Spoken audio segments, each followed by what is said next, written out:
Friends, मैं पढ़ रहा हूं, इसकी इंग्लिश होगी आई एम रीडिंग। तुम खेल रहे हो, इसकी इंग्लिश होगी you are playing. Absolutely correct. लेकिन अगर मैं इसमें टाइम जोड़ता हूं, यानी मैं 2 घंटे से खेल रहा हूं, मैं 2 घंटे से खेल रहा हूं, हमने इधर टाइम जोड़ा है, तो हम ठीक इधर भी टाइम जोड़ देते हैं 2 घंटे से, यानी फॉर 2 आवर्स। ठीक है। अब दूसरे सेंटेंस में यहां पे भी टाइम जोड़ते हैं 2 घंटे से, यानी तुम 2 घंटे से खेल रहे हो, यू आर प्लेइंग फॉर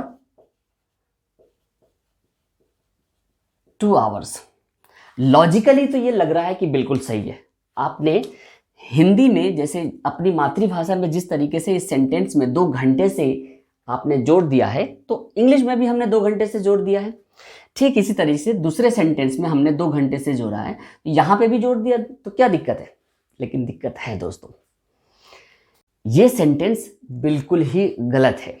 अब आप बोलेंगे कि दुनिया तो बोलती है, तो दुनिया तो कुछ भी बोलती है, हमें उससे कोई मतलब नहीं होना चाहिए। हमें ग्रामर का रूल जो है, हमें उसके अकॉर्डिंगली हमें सही सेंटेंस बोलना चाहिए। तो सही सेंटेंस क्या होगा? आइए दोस्तों स्टार्ट करते हैं। Hello friends, Noble English classes में एक बार फिर से आपका स्वागत है।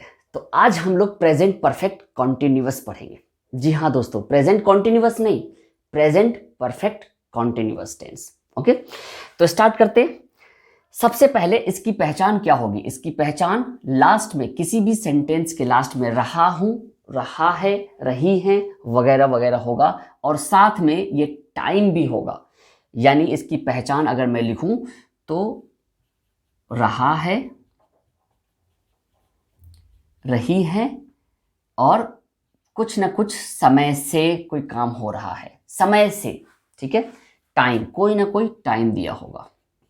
ठीक है। अब इस से के लिए याद रखेंगे, इसमें फॉर या सिंस का इस्तेमाल किया जाता है। फॉर या सिंस मैं आपको बताने वाला हूं कि फॉर किसके साथ लगेगा और सिंस किसके साथ लगेगा। ठीक है, अब ध्यान से इस वीडियो को देखें, प्लीज स्किप ना करें, अदरवाइज कुछ ना कुछ मिस हो जाएगा, फिर आपको अधूरा समझ में आएगा, फिर मजा नहीं आएगा। तो आप बने रहें इस वीडियो में। रहा है, रही है, यानी जो काम अभी चल रहा है प्रेजेंट में, सिर्फ और सिर्फ हम उसकी बात नहीं कर रहे। स्टार्ट कब हुआ है? Work started in past. Work started in past, but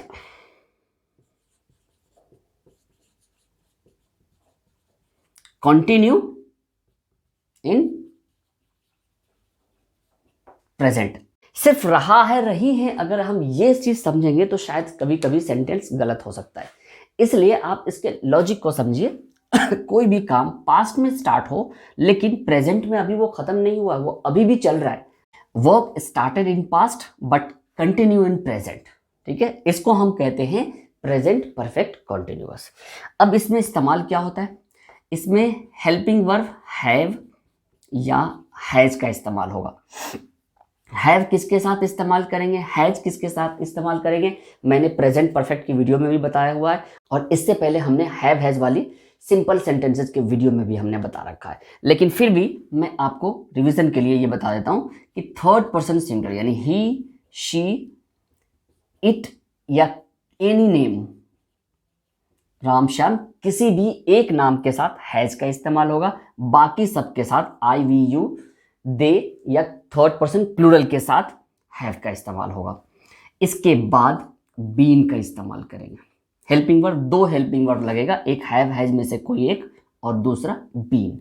main verb क्या लगेगा? वर्ब की first form plus ING form, जिसको हम फोर्थ फॉर्म भी कहते हैं। तो इस तरीके से इसका स्ट्रक्चर होगा, पहले सब्जेक्ट, फिर हैव या हैज में से कोई एक, plus been, plus ING form, plus object.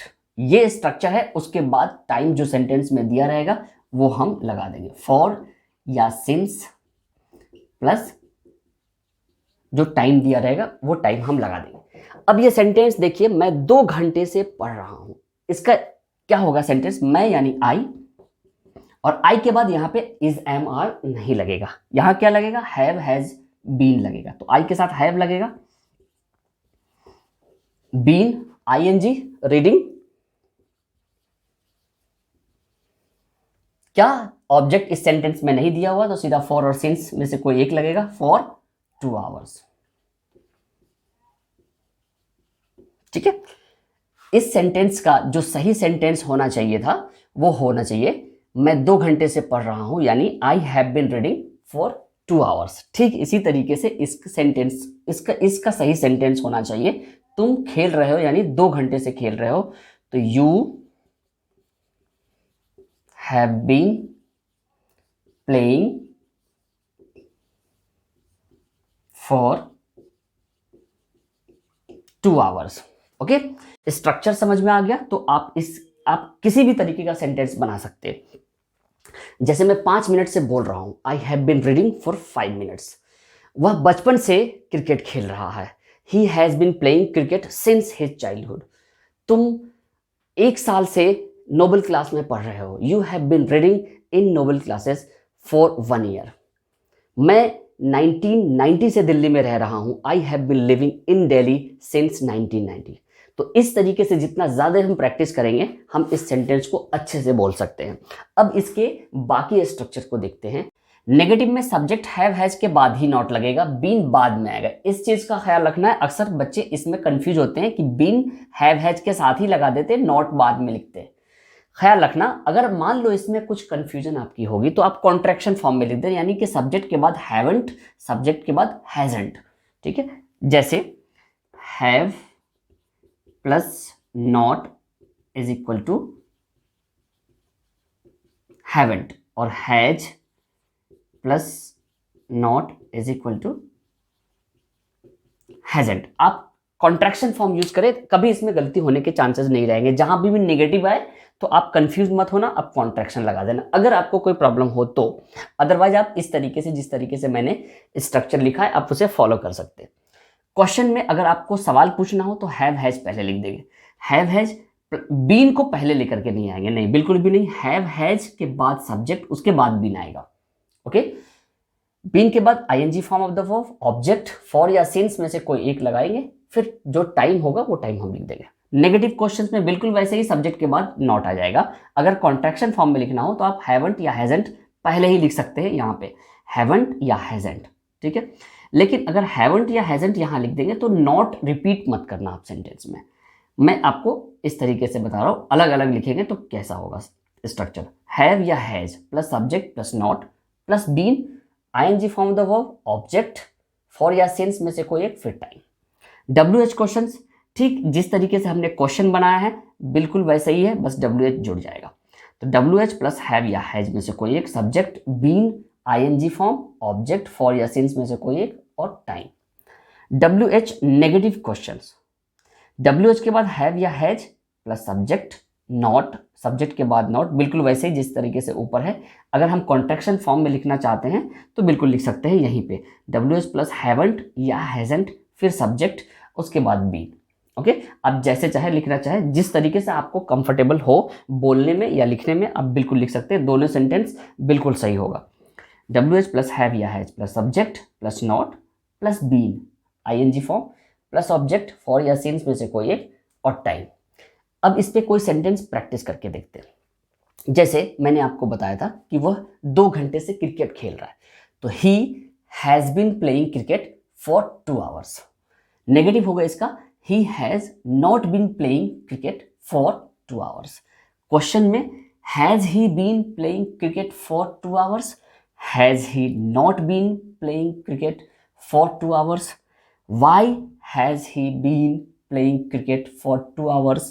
Negative question में होगा why has he not been playing cricket for 2 hours? ठीक है, तो आप जितना ज़्यादा प्रैक्टिस करेंगे ये सेंटेंस आपके लिए उतना आसान होता जाएगा। अब लास्ट में आइए जाते जाते हम फॉर और सिंस को समझते हैं कि दोनों में क्या फ़र्क है, कहाँ पे हम फॉर लगाते हैं और कहाँ हम सिंस लगाते हैं। फॉर और सिंस, फॉर यूज होता है पीरियड ऑफ टाइम के लिए और सिंस यूज होता है पॉइंट ऑफ टाइम के लिए। अब आप कहेंगे ये पॉइंट ऑफ टाइम और पीरियड ऑफ टाइम होता क्या है, इसको हम अपनी भाषा में समझते हैं। जैसे मैंने कि आपको कहा था कि कोई काम पास्ट में स्टार्ट हुआ और वो अभी भी चल रहा है, ये अभी भी है, ठीक है, रहा है, रही है, और लेकिन वो कुछ समय से, कुछ ना कुछ समय से पास्ट में ये स्टार्ट हुआ, ठीक है। तो इस ड्यूरेशन के बीच को हम क्या कहते हैं, पीरियड कहते हैं, या आप इसको ड्यूरेशन कह लीजिए, जो भी कह लीजिए। तो जब अगर सेंटेंस में इस टाइम को बताए, यानी जब से काम शुरू हुआ और अभी तक कितना ड्यूरेशन हुआ, 2 दिन हुआ, 2 हफ्ते हुए, 2 महीने हुए, 2 साल हुए, इस ड्यूरेशन को हम कहते हैं पीरियड ऑफ टाइम। तो जब भी पीरियड ऑफ टाइम की बात होगी, यानी इस ड्यूरेशन की बात होगी, तो हम फॉर लगाएंगे। For example, for 2 hours, for 2 days, for 2 weeks, for 2 months, for 2 years, ठीक है। बहुत आसानी से समझ में आ रहा होगा। ठीक इसका उल्टा सेंस है। सेंस में क्या होता है कि सिर्फ और सिर्फ पॉइंट की बात होती है, पॉइंट की, पीरियड की नहीं, पॉइंट की, जब से काम शुरू हुआ, बस सिर्फ इस पॉइंट की बात होती है। जैसे फॉर 2 आवर्स, 2 घंटे से अगर कोई काम चल रहा है, तो अभी मान लो 10 बज रहे, 10 बजे से 2 घंटा पहले यानी 8 बजे अगर कोई काम शुरू हुआ है, तो सिंस 8 PM, ठीक है। यानी सिर्फ स्टार्टिंग टाइम बता दिया रहेगा 8 बजे बस। यहां पे लिखा होगा डेज के बदले, यहां पे लिखा होगा संडे, मंडे, ट्यूसडे, इनमें से कोई एक दिन का नाम लिखा होगा। इसके बदले लास्ट भी लिख सकते हैं, last Sunday, last day, last month, last year, कुछ भी लिख सकते हैं, लास्ट संडे, ओके।